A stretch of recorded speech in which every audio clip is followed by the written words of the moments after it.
Welcome back to the Coach's Insight. We have Brad Loos, assistant coach from Missouri. My man, Brad, how you doing? I'm doing really good, Richie. I appreciate you having me on today. I'm glad to have you on. I got a lot I want to talk to you about. I really want to talk about balancing the coaching profession with your personal life. I know you've been coaching for 15 years, and this is an area that a lot of coaches really struggle in. Yeah, it really is, and I by no means have this perfected, but we've had a lot going on in my life, both professionally and personally, and so we've been working. I've been putting a lot of thought and time into this, and hopefully I can provide some insight today. I think so. I mean, a lot of coaches, you're married to your job. I mean, a lot of college basketball coaches working 12, 18-hour days. You have found a way to really balance your life. You've had some things going on with your family that I know you want to touch on. And you found a way to make it happen and still coach at a high level there at Missouri. Yeah, so over the last 10 months, we've been dealing with a lot in our family. My 6-year-old daughter, Ryan, was diagnosed last October with stage 4 high-risk neuroblastoma, which is a fancy word for pediatric cancer. She's doing really good. She's been really tough and great throughout this whole process, and she's doing great. But throughout this process, I was very guilty this time a year ago of worrying too much about work, worrying too much about wins and losses, and not spending enough time with my family. And so my daughter's situation has really forced us to take a step back and look at how we can do a better job of balancing your professional life with your personal life. Yeah, what advice would you give for those coaches that are battling what you just said you battled a year ago? Well, again, I by no means have this perfected, and I work on this daily. But there's really 3 things that I've really keyed in on, and really tried to put more time and energy to. And then, the first one is you got to create more time for your family, and the best way to do that is by being more efficient at work. I feel like a lot of time personally that I spent at work was wasted time. And so each day I sit down, I try to come up with a game plan each day and, put my time to use as best as possible. Get rid of the wasted time, do a better job of delegating responsibility. And really, a lot of coaches call this fake hustle, but the work for work's sake, the stuff that, at the end of the day, really is not helping you win or lose games, but you're doing it just to say you worked hard. And so that's the first thing. The second thing is when I am at home with my family, really concentrating on being present with my family and my kids.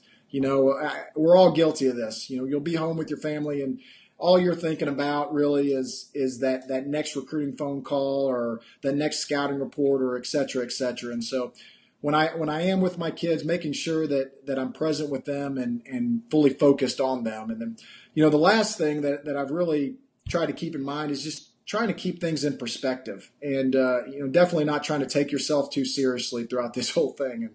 And, wins and losses are important. It's what we're hired to do. But at the end of the day, what's really important is your family and who you are as a person. And so, just keeping that in mind throughout the season and, not taking things too seriously.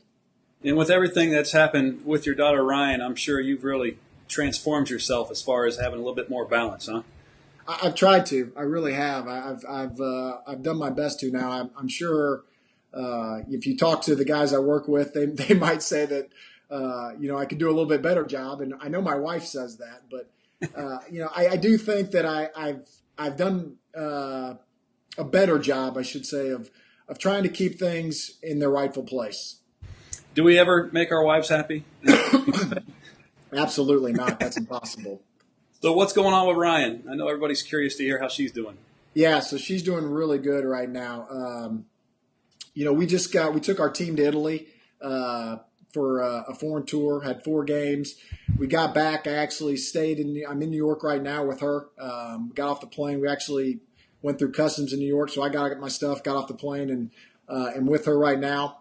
She's going through a treatment called immunotherapy, which is extremely promising for cancer patients, not just in pediatric cancer, but throughout the world of cancer. And I'm sure a lot of people have heard about it. And so she's going through that process now, and she's doing really good. And throughout this, she's not only we've been helping herself, but she's been raising a lot of awareness.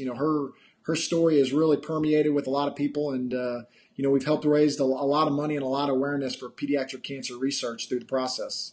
And the hashtag rally for Ryan? Yeah, absolutely. Hashtag rally for Ryan. That's become a worldwide thing, and it's just, I think Ryan's story, especially in the coaching profession, I think people take a step back and they see this 6-year-old little girl and they think, man, that could be my daughter.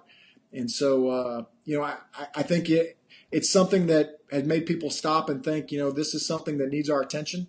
And it's something that we definitely need to get more awareness about out there, that, the government spends $5 billion a year on cancer research, but only 4% of that goes to pediatric cancer research. And so we could be doing a lot more and saving a lot more lives.